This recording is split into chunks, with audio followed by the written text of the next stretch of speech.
साथियों, Rana coaching academy के portfolio में आपका स्वागत अभिनंदन है। जैसा कि आपको पता है कि 12 जुलाई 2025 को हिमाचल प्रदेश जेवीटी टेट होने जा रहा है, जिसके लिए कि राणा कोचिंग एकेडमी स्पेशल लेके आई है मॉक टेस्ट।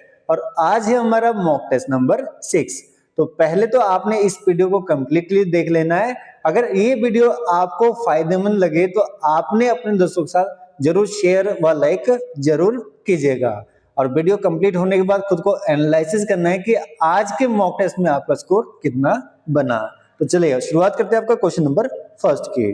तो क्वेश्चन नंबर फर्स्ट है जी आपका, बोलते कि जल स्थल चर कौन सा है।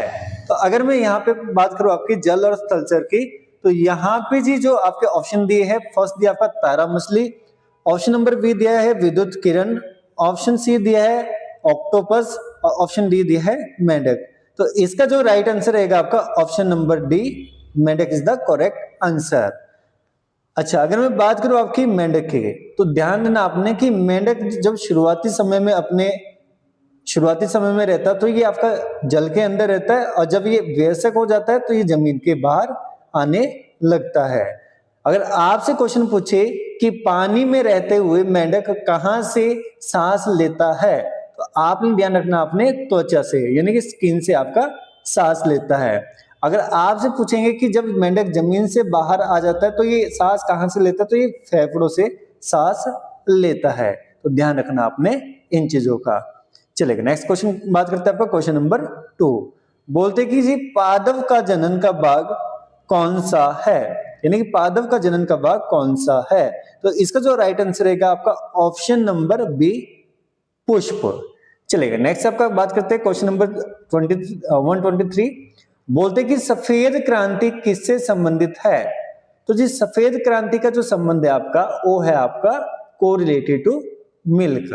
और यहाँ पे मैं ध्यान दिलाना चाहता हूं कि जितनी भी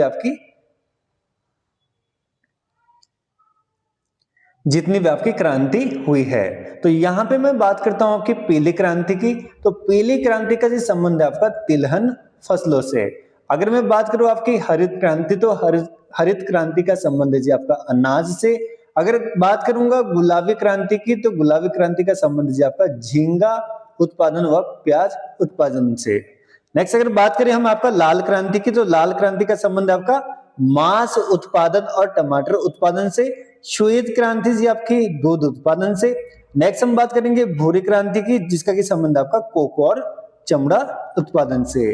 नेक्स्ट बात करेंगे आपके नीली क्रांति की, तो नीली क्रांति का संबंध जी आपका मछली उत्पादन से। नेक्स्ट हम बात करेंगे आपका रजत क्रांति, जिसका की संबंध आपका अंडा उत्पादन से। नेक्स्ट आपका बात करेंगे ग्रह क्रांति का, जिसका की संबंध आपका उर्वरक से। अगली बात करते जी आपकी काली क्रांति की, इसका संबंध आपका पेट्रोलियम उत्पाद से। गोल क्रांति का संबंध है आपका आलू से। और सदाबहार क्रांति का संबंध आपका संपूर्ण रूप से कृषि का उत्पादन। तो ये थी आपकी कोरिलेटेड, जो आप एक नंबर एग्जाम में पक्का दिलाएगी आपको। चलेगा नेक्स्ट हम बात करते हैं क्वेश्चन नंबर 124। क्वेश्चन है जी आपका कि कपास की खेती कौन सी मिट्टी में होती है। तो इसका जो राइट आंसर रहेगा आपका option number D, option number D, काली मिट्टी। तो अगर आपसे पूछेंगे जी कि भारत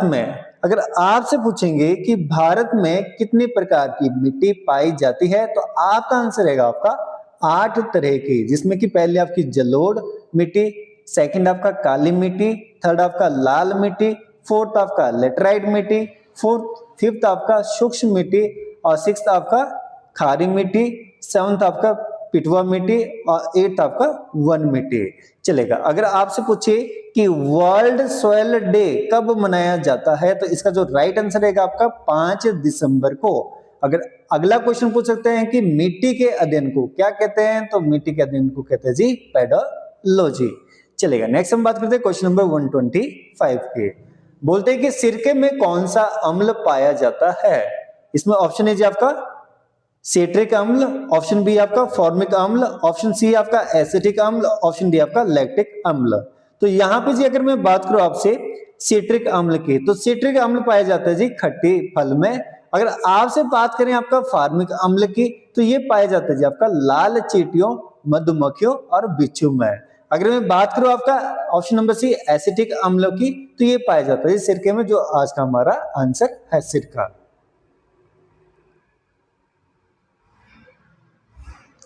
इसका जी राइट आंसर रहेगा आपका एसिटिक अम्ल। अगर बात करें आपकी लैक्टिक अम्ल की, तो ये पाया जाता है आपका दूध में। चलेगा, नेक्स्ट हम बात करते हैं आपका क्वेश्चन नंबर 126। बोलते हैं कि सीएनजी का पूर्ण विस्तार है। तो सीएनजी का जी जो कंप्लीट आपकी डेफिनेशन है वो होता है आपकी कंप्रेस्ड नेचुरल गैस। अगर मैं आपसे बात करूं कि सीएनजी में भरपूर मात्रा में कौन सी गैस पाई जाती है, प्रचुर मात्रा में कौन सी गैस पाई जाती है, तो इसका जो राइट आंसर रहेगा आपका इथेन और मीथेन। अगर मैं बात करूं आपका इथेन और मीथेन की, तो ये पाया जाता है 75% टू 98%। अच्छा, अगर बात करूं आपसे कि मीथेन का जो आपका फॉर्मूला होता है कौन सा होता है, CH4। और यहाँ पे जी लास्ट बार क्वेश्चन पूछा गया था, पटवारी के एग्जाम में क्वेश्चन पूछा गया था कि प्रकृति में मुक्त अवस्था में पाई जाने वाली एकमात्र गैस कौन सी है, तो है आपका CH4 मीथेन। चलेगा, नेक्स्ट हम बात करते हैं आपका क्वेश्चन नंबर 127 की। बोलते जी भूतनाथ मंदिर कहाँ है। तो ऑप्शन ए जी आपका भुंतर, ऑप्शन बी है आपका सराहन, ऑप्शन सी है आपका मंडी। तो मंडी इज द करेक्ट आंसर।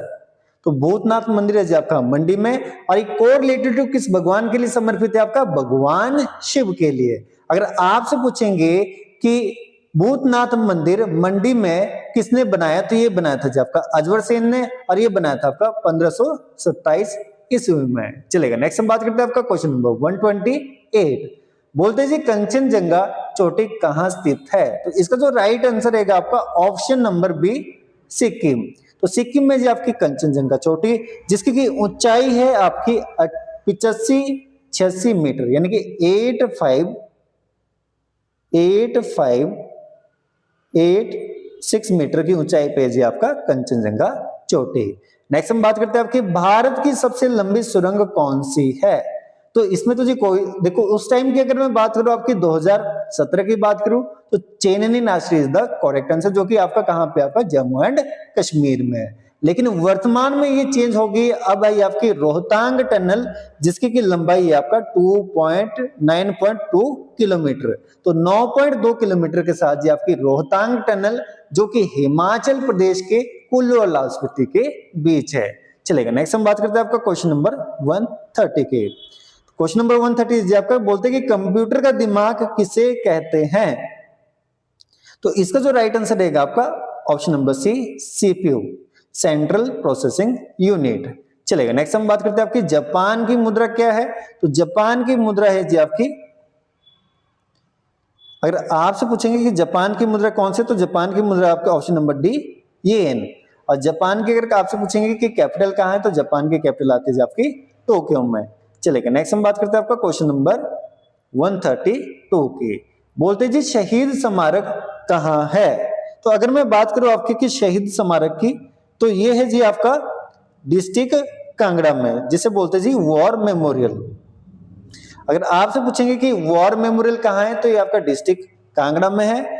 अगर बात करें कि भाई हिमाचल प्रदेश के कौन से जिले में सबसे ज्यादा सैनिक है, मतलब कि कहां से सबसे ज्यादा भर्ती होती, तो पहले तो जी कांगड़ा से होते थे, अब आपका सिरमौर का नंबर है, तो भाई अपना सिरमौर शीर्ष पे जा रहा है। चलेगा, नेक्स्ट हम बात करते हैं आपकी कि भाई शहीद स्मारक बनकर तैयार कब हुआ, तो ये हुआ था आपका 2 मार्च 2019 को। चलेगा, नेक्स्ट हम बात करते हैं क्वेश्चन नंबर 133। बोलते कि हिमाचल की सबसे लंबी नदी है। देखो ध्यान देना, यहाँ पे एक होती है आपकी लंबी, एक होता है आपकी बड़ी। तो सबसे लंबी है जी आपकी सतलज। अगर मैं बात करूं कि पूछे कि हिमाचल प्रदेश में कितनी नदियां, तो आपका आंसर होना चाहिए सबर की,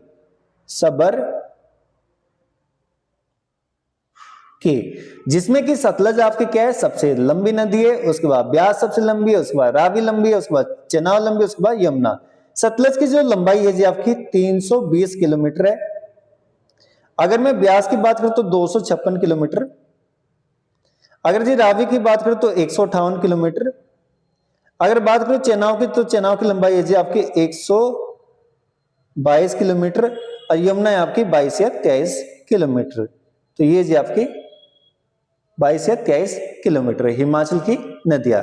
तो सबसे लंबी नदी कौन सी हुई है आपकी? सतलज। और सबसे छोटी कौन सी हुई है आपकी? यमुना।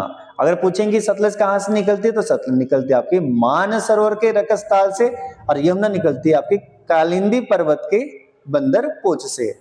ब्यास निकलती है जी आपकी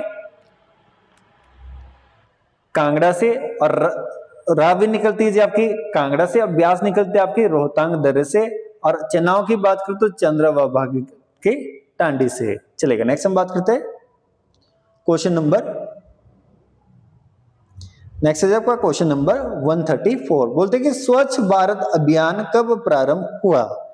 तो इसकी शुरुआत हुई थी जी आपकी, स्वच्छ भारत अभियान की शुरुआत हुई थी आपकी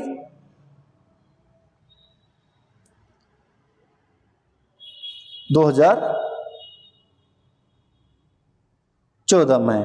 तो ध्यान रखना जी आपने, 2014 में स्थापना हुई थी आपकी स्वच्छ भारत अभियान की, यानी कि 2 अक्टूबर 2014 को ये शुरुआत की थी आपकी नरेंद्र मोदी जी ने। चलेगा, नेक्स्ट हम बात करते हैं आपका क्वेश्चन नंबर 135।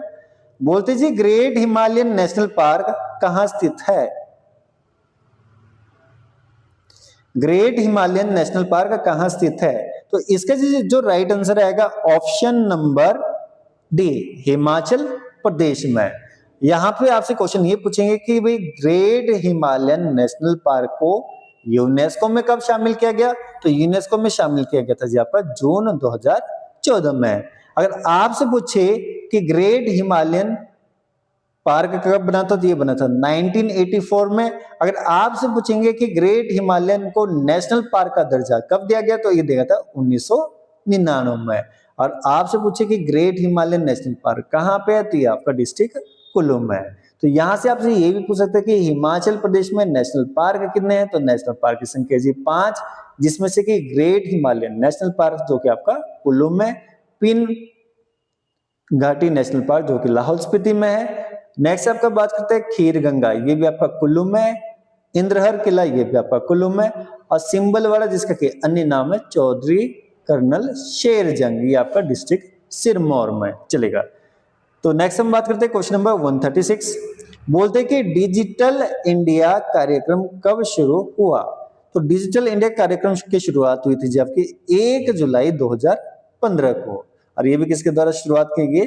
नरेंद्र मोदी जी के द्वारा शुरुआत की गई है। चलेगा, नेक्स्ट हम बात करते हैं आपका क्वेश्चन नंबर 137। बोलते जी रामकृष्ण मिशन के संस्थापक कौन है? तो इसके संस्थापक है आपका स्वामी विवेकानंद। और आपसे ये क्वेश्चन भी पूछा गया था कि स्वामी विवेकानंद के बचपन का नाम क्या है? तो इनके बचपन का नाम था नारायण दत्त, और इनके गुरु कौन थे आपके? रामकृष्ण परमहंस। चलेगा, नेक्स्ट हम बात करते हैं आपका क्वेश्चन नंबर 138 की। बोलते कि वायुमंडलीय दाब को मापने का यंत्र, तो ध्यान देना जी आपने कि अगर पूछेंगे आपसे कि वायुमंडलीय दाब को मापने का यंत्र कौन सा है, तो इसका जो राइट आंसर रहेगा आपका ऑप्शन नंबर बी, बैरोमीटर। अगर आपसे पूछे कि हाइड्रोमीटर क्या है, तो आप बोलेंगे कि किसी तरल पदार्थ के विशिष्ट गुरुत्व या सापेक्ष घनत्व को मापा जाता है हाइड्रोमीटर के द्वारा। थर्मोमीटर तो आपको पता ही कि जैसे आपको बुखार हो, आजकल बुखार का सीजन, तो बुखार हो तो बुखार को मापने के लिए थर्मोमीटर का प्रयोग किया जाता है। नैनोमीटर का प्रयोग किया जाता है जी आपका लंबाई को नापने के लिए। नेक्स्ट हम बात करते हैं आपका क्वेश्चन नंबर 139। बोलते हैं कि सूक्ष्म बर्फ क्या है? तो सूक्ष्म बर्फ की अगर मैं बात करूं, तो इसका जो राइट आंसर रहेगा आपका ऑप्शन नंबर सी, ठोस कार्बन डाइऑक्साइड, जिसका की फॉर्मूला होता है CO2। चलेगा, नेक्स्ट हम बात करते हैं क्वेश्चन नंबर 140 की। बोलते कि बल्ब का फिलामेंट किस धातु का होता है?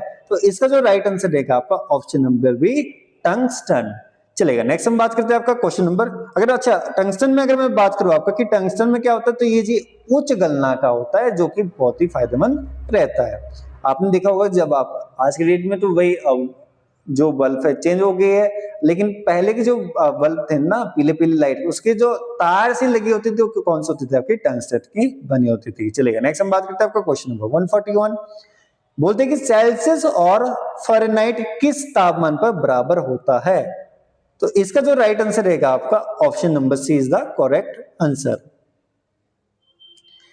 Option number C is the correct answer. चलेगा, नेक्स्ट हम बात करते हैं आपकी बोलता है कि कौन सा परिवर्तन रासायनिक है। अच्छा, अगर मैं बात करूं आपसे कि रासायनिक परिवर्तन क्या होता है, तो ये होता है जी आपका, बोलते हैं कि यह वो है, मतलब कि यह वह प्रक्रिया है जिसमें एक या एक से अधिक पदार्थ मिलकर एक या एक से अधिक नए पदार्थ बनाते हैं। तो इसका जो राइट आंसर रहेगा आपका ऑप्शन नंबर बी, लोहे पे जंग लगना। चलेगा, नेक्स्ट हम बात करते हैं आपका सौर ऊर्जा का स्रोत क्या है। तो इसका जो राइट आंसर रहेगा आपका ऑप्शन नंबर बी, नाभिकीय विखंडन। नेक्स्ट हम बात करते हैं आपकी मानव पाचन तंत्र का सबसे लंबा भाग क्या है। तो इसका जो राइट आंसर रहेगा जी आपका ऑप्शन नंबर बी, छोटी आंत। अगर मैं बात करूं आपसे कि छोटी आंत, तो छोटी आंत की लंबाई होती है जी 6 मीटर। तो ये भी आपने ध्यान रखना है। चलिए नेक्स्ट हम बात करते हैं क्वेश्चन नंबर 145। बोलते जी मानव नेत्र में प्रतिबिंब कहां पर बनता है। तो इसका जो राइट आंसर रहेगा जी आपका ऑप्शन नंबर सी, दृष्टि पटल पर। देखो, हर बंदा ये दिखाता है कि भाई मेरे पास हम लोग की 420 मेगापिक्सल का है या फिर 250 मेगापिक्सल का फोन है। तो मैं आप सभी भाइयों को बताना चाहता हूं कि आपके पास जो आंखें ना, इसकी जो मेगापिक्सल की जो इसकी क्वालिटी होती है, ये होती है 576 मेगापिक्सल की क्वालिटी। तो भाई आपके पास बहुत ही अच्छे अंग है, शस्त्र है, जिसका कि आप प्रयोग करें। चलेगा, नेक्स्ट हम बात करते हैं आपका क्वेश्चन नंबर 146 की। बोलते जी आपका मानव शरीर में कितनी हड्डियां होती है। तो ये तो सबको पता ही कि मानव शरीर में कितनी हड्डियां होती है, तो 206। और शिशु या आवश्यक शिशु में कितनी होती है, उनमें होती है आपकी 300 प्लस, शिशु या नवजात। चलेगा, नेक्स्ट हम बात करते हैं आपका क्वेश्चन नंबर 147। बोलते जी मानव का सामान्य रक्तचाप है। तो ध्यान देना जी, यहाँ पे ये किसकी बात की है, एक सामान्य व्यक्ति की बात की है। किसकी बात की जी, आपकी सामान्य व्यक्ति की बात की है, यानी कि 82 120। अच्छा, अगर मैं बात करूं आपसे कि भाई कोई व्यक्ति दौड़ रहा है, तो उसका कितना होगा 140/90 या 90/140 भी बोल सकते। ये किसके लिए, जो भाग रहा होता है। ये भी एग्जाम में पूछा गया कि भाग रहे व्यक्ति का जो रक्तचाप होता है वो कितना होता है आपका 140/90 भी बोल सकते हैं, 90/140। चलेगा, नेक्स्ट हम बात करते हैं आपका क्वेश्चन नंबर 148।